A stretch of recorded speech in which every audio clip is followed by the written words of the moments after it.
এক ধাক্কায় চাকরি গেল 15 জন শিক্ষকের। আতান্তরে বাঁশবেড়িয়া জ্ঞানজোস হাই স্কুল। 41 জনের মধ্যে চাকরি গিয়েছে 15 জন শিক্ষকের। এদিকে পড়ুয়া 2200 জন, 2200 জন মানে প্রায় 2500 পড়ুয়া, এবং তার মধ্যে আমরা দেখছি 1/3 শিক্ষকের চাকরি গেল। কথা বলবো আমাদের প্রতিনিধি সোমনাথ রয়েছেন সঙ্গে। সোমনাথ, আমরা জানি সরকারি স্কুলগুলোয় এমনই অবস্থা যে ছাত্রীর সঙ্গে শিক্ষকের সংখ্যা না সমতুল্য হয় না। তার উপর আমরা দেখছি যা শিক্ষক সংখ্যা ছিল তার মধ্যে 1/3 চাকরি চলে গেল। পঠন পাঠনে তো প্রভাব পড়বে। হ্যাঁ দেখো, এটাই চিন্তার মধ্যে পড়ে গেছে প্রধান শিক্ষক। যে স্কুলের যে প্রধান শিক্ষক রয়েছে, বাঁশবেড়িয়া জ্ঞানজোস হাই স্কুলের যে প্রধান শিক্ষক রয়েছে, উনি চিন্তার মধ্যে পড়ে গেছে যে এই যে এক ধাপে এই যে 15 জন কাল থেকে আসবে না স্কুলে, বিভিন্ন সাবজেক্টে তারা পড়াশোনা করায়, বিভিন্ন এই যে কন্যাশ্রী রয়েছে, আরো বিভিন্ন যারা স্কুলের প্রকল্প রয়েছে সেগুলো তো তারা তাদের দায়িত্ব দেওয়া ছিল সেসব কাজে। এবার যখনই কোনো স্কুলের মধ্যে আবার এক্সামও চলছে, এই যে ঘটনার পরেই প্রধান শিক্ষক একটা চিন্তার মধ্যে পড়েছে। এই যে 2200 স্টুডেন্ট রয়েছে স্কুলে, এই 2200 স্টুডেন্ট ঠিক করে বাকি যে 26 জন শিক্ষক রয়েছে বা শিক্ষিকা রয়েছে তারা কিভাবে বাকি যে এই যে এদের যে সাবজেক্ট কিভাবে তারা চালাবে, এই নিয়ে একটা চিন্তার মধ্যে রয়েছে। এবার তারা অপেক্ষায় রয়েছে, যে স্কুলের প্রধান শিক্ষক তারা অপেক্ষার মধ্যে রয়েছে যে কি রায় আসছে, কি শিক্ষা দপ্তর থেকে কি জানানো হচ্ছে স্কুলকে, সেই হিসাবে কাল থেকে তারা পদক্ষেপ নেবে। বেশ, আমাদের স্কুলের 2200 স্টুডেন্ট, এই ডিসিশন আসার পরে মোটামুটি আমরা 14 জনকে হারাচ্ছি। আই ডোন্ট নো আমি কাল থেকে ইনস্টিটিউশন কিভাবে রান করাবো। এত বড় স্কুল, এতগুলো ক্লাস, এতগুলো সেকশন, এতগুলো সাবজেক্ট, এটা খুব ডিফিকাল্ট আমাদের কাছে হয়ে যাবে। সবাই শিক্ষক, পুরো সিস্টেম কোল্যাপস হয়ে গেছে। কোর্ট যখন অর্ডারটা দিচ্ছে, কোর্ট তো জানছে কারা টেন্টেড আর কারা আনটেন্টেড। তাহলে কেন আমাদেরকে টেন্টেড ক্যান্ডিডেটসের সাথে কেন একসাথে পিষে দেওয়া হলো? আমাদের তো কোনো দোষ ছিল না এখানে। দুর্নীতি করে আমার চাকরি পাইনি, রায়ের ভিত্তিতে কি আছে কি যারা দুর্নীতি করেছে ওদেরকে টাকা ফেরত দিতে হবে, আমাদেরকে টাকা ফেরত দেওয়ার কোনো কথা বলা হয়নি। এইখানেই তো পরিষ্কার হয়ে যাচ্ছে কি উই আর ফেয়ার। এখন যতক্ষণ আমার নোটিশ পাচ্ছি না ততক্ষণ তো কিছু ভাবিনি এ সম্বন্ধে, কারণ আমাদেরকে তো এই নোটিশটা দেওয়া হয়নি যে তোমরা কাল থেকে স্কুল আসবে না।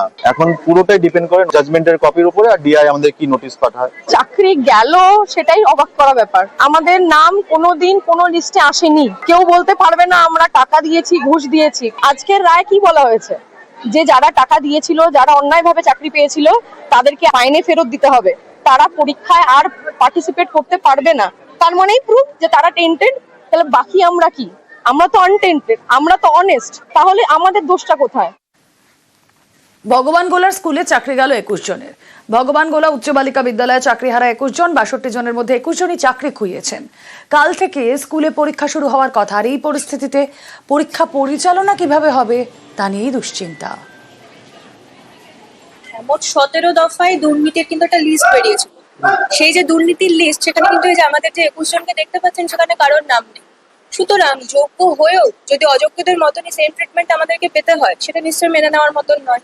আর বুঝতেই পারছেন আজকে আমাদের প্রত্যেকেরই মানসিক অবস্থা কিরকম। এখানে আমাদের সবার মনে এই মুহূর্তে একটা প্রশ্ন আছে, যে সেখানে কিন্তু রায়ে বলে দিচ্ছে যে যারা অযোগ্য তাদেরকে টাকা ফেরত দিতে হচ্ছে, যারা অযোগ্য নন তাদেরকে আবার নিয়োগ প্রক্রিয়ার মাধ্যমে এগিয়ে যেতে হবে। তার মানে তো যোগ্যদের আমাদের তো টাকা ফেরত দেওয়ার কোনো ব্যাপার নেই, আমাদের নাম কোনোভাবে কোনো দুর্নীতিতে নেই।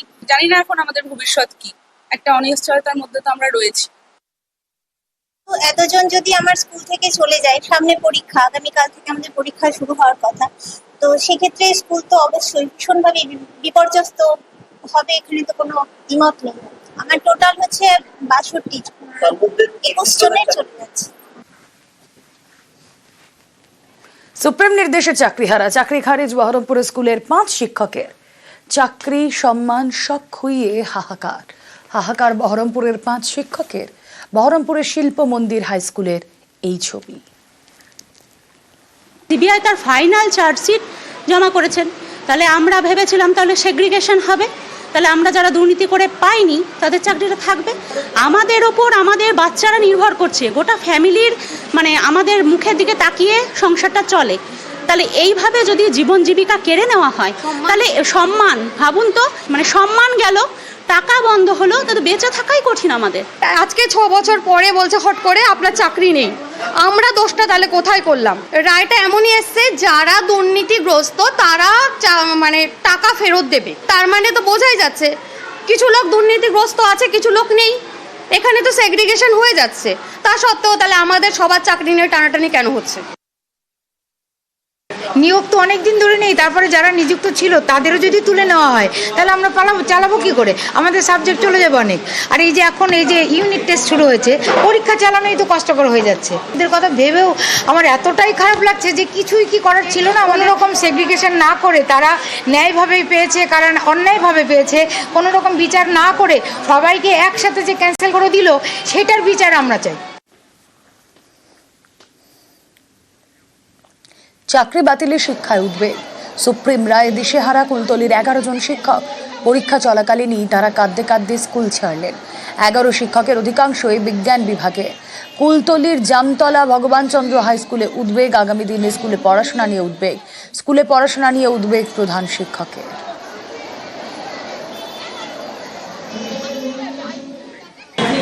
মহামান্য সুপ্রিম কোর্টের রায় সম্পর্কে আমার কিছু বলার নেই, কিন্তু আমরা জানি না যে আগামী দিনে কিভাবে স্কুল চালানো সম্ভব। এই 11 জন শিক্ষক শিক্ষিকা এরা অত্যন্ত যোগ্য ছেলে মেয়ে, এরা প্রত্যেকেই খুব ভালো শিক্ষক শিক্ষিকা।